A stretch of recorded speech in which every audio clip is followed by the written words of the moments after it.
Assalamualaikum warahmatullahi wabarakatuh. Salam sejahtera bagi kita semua.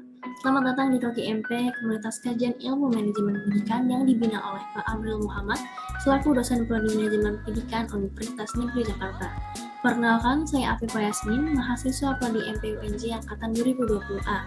Pada video kali ini, saya akan menyampaikan materi tentang pengambilan risiko. Selamat menyaksikan, semoga bermanfaat. Jangan lupa like, komen, dan subscribe ya. Terima kasih.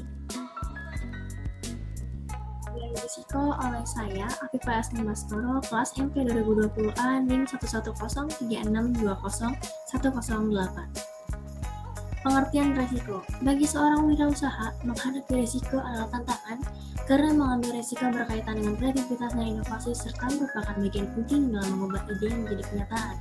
Pengambilan risiko adalah hal yang wajar dalam merealisasikan potensi diri sebagai wirausaha. Pengambilan risiko dalam hidup melibatkan suatu kesadaran akan peristiwa-peristiwa yang akan terjadi.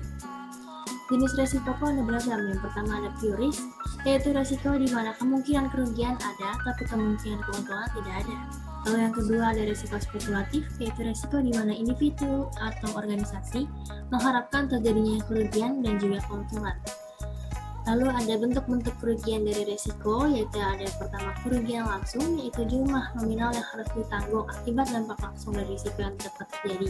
Misalnya terjadi korsleting listrik pada truk yang digunakan untuk usaha sehingga terjadi kebakaran. Dari risiko kebakaran tersebut, teridentifikasi jumlah kerugian langsung adalah nilai barang dagangan yang rusak akibat kebakaran dan nilai kerusakan bangunan truk tersebut. Lalu yang kedua ada kerugian tidak langsung, yaitu nominal yang harus ditanggung akibat dampak tidak langsung risiko yang terjadi. Misalnya kemungkinan penjualan atau keuntungan yang gagal diterima akibat terjadinya risiko, munculnya biaya operasional tambahan, kesempatan investasi yang hilang, dan bermacam kerugian lainnya.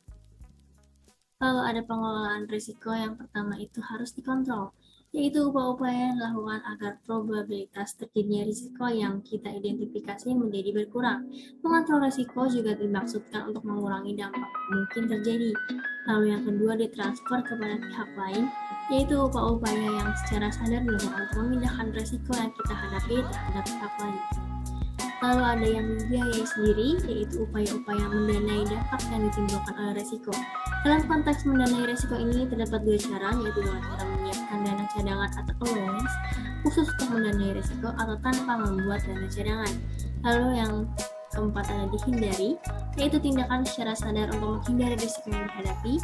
Namun, sebagai wirausaha terlalu sering melakukan penghindaran risiko bisa berdampak terhadap lambatnya pengembangan usaha karena bisa jadi ada banyak kesempatan atau peluang yang terlewatkan. Lalu ada tipologi pengambilan risiko. Pertama ada tingkat bawah, yaitu perusahaan membutuhkan pekerja-pekerja yang terampil untuk melaksanakan hal-hal yang rutin dan memiliki sedikit risiko. Yang kedua ada pada tingkat menengah, mendapatkan lebih banyak kebebasan untuk berinovasi dan membuat perubahan-perubahan kecil dalam prosedur dan fungsi.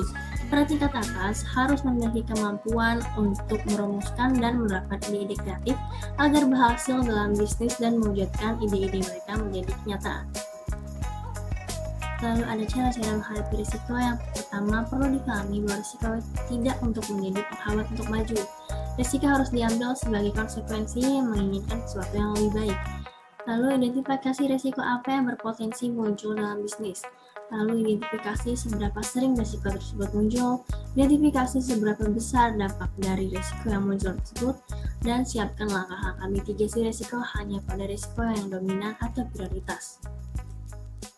Berikut adalah sumber referensi dari materi yang saya sampaikan hari ini.